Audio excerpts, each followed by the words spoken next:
Hey everyone, what's up? It's Ford Field, it's Wobby, it's voice of the Vikings, Paul Allen. It is the Between the Lines post-game report presented by Gatorade. 42-30, the Minnesota Vikings win. An action-packed up and down affair between the Vikings and the Lions. A matchup that usually is low scoring, not so today. So in a game, Paul, with almost 1,000 yards of offense, 72 points, where do we begin? What stands out?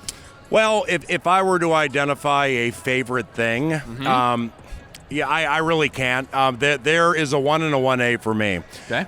First, Olabisi Johnson, the 7th-round rookie from Colorado State. BC scored his first National Football League touchdown.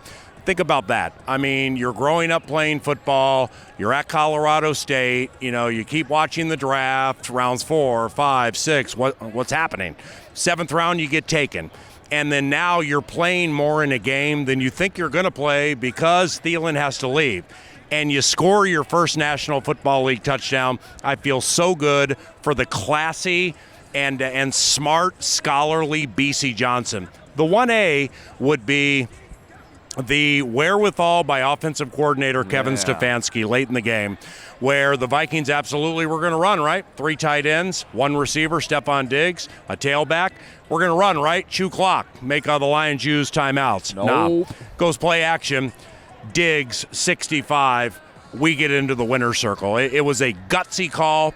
It was the right call. And this offense, at one point averaging 75.5 yards per touchdown drive, balanced, multifaceted. Stefanski, Kubiak, staff, Cousins, they're just doing such a great job to complement a Zimmer-led defense that got off to a slow start, couldn't cover Marvin Jones Jr., but eventually did enough to win. Hey, how about balance for the Minnesota Vikings? Okay, now offensive balance. I mean, kudos to Kevin Stefanski, the offensive coordinator. Bunch of family here. Darrell Bevell on the other side. Kevin Stefanski was raised early on in his career by Darrell Bevell in the offensive meeting room with those Vikings teams in 06, 7, 8, and 9. Yeah. So great job by Kevin Stefanski. Balanced play calling, runs and passes in this game.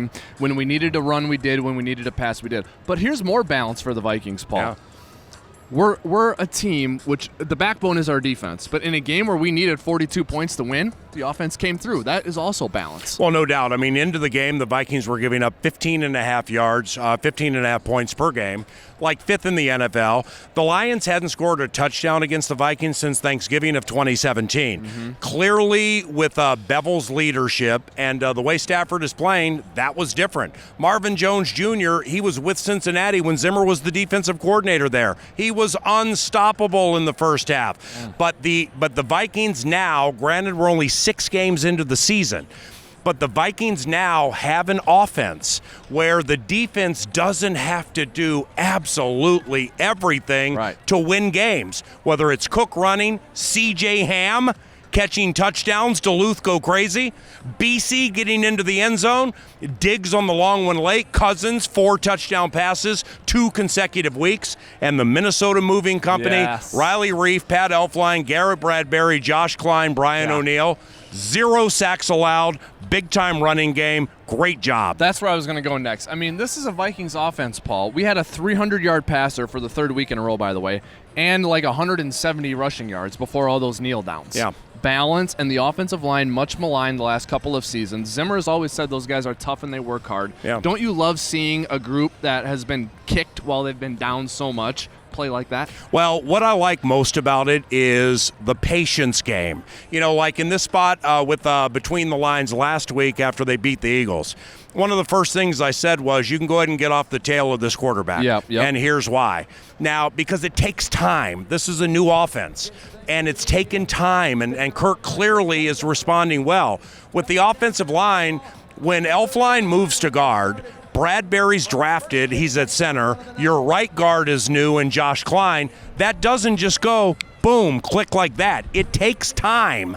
And it's gelling, and from a communicative standpoint, clearly it's gotten a lot better, and it bodes very well for the rest of the season for Minnesota Vikings football. And by the way, the Vikings offense gets by after losing Adam Thielen early in the game. 1 target, 1 catch, 1 touchdown for Adam, but the Vikings offense gets by without Thielen for most of the game, so that's all good. Special teams pretty solid today as well in what we thought was going to be an important special teams game because lots of good things happening for both teams on special teams. Okay, short week coming up now. The Redskins are up next. Now, the Redskins got shut out at home this week while we were scoring 42 points, so we're going to be heavy favorites on a short week at home on a Thursday night. So we can't rest on our laurels and think anything's going to be easy. Adrian Peterson, Case Keenum and company come to U.S. Bank Stadium on Thursday night. Should be pretty fun. Vikings have to win, and I don't care what the point spread is. I don't care what the scenario is.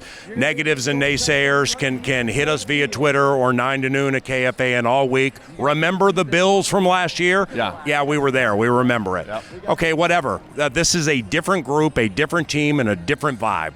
The Vikings have 11 rushing touchdowns, okay? That is 2 more than they had all of last season. The vibe is completely different.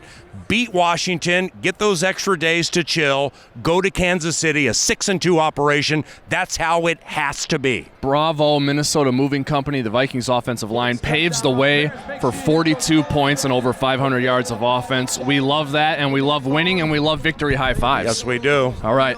That's it for the Between the Lines postgame report presented by Gatorade. On behalf of the voice of the Vikings, Paul Allen, this is Wobby signing off for now. Stay tuned to Vikings.com for more. Skol.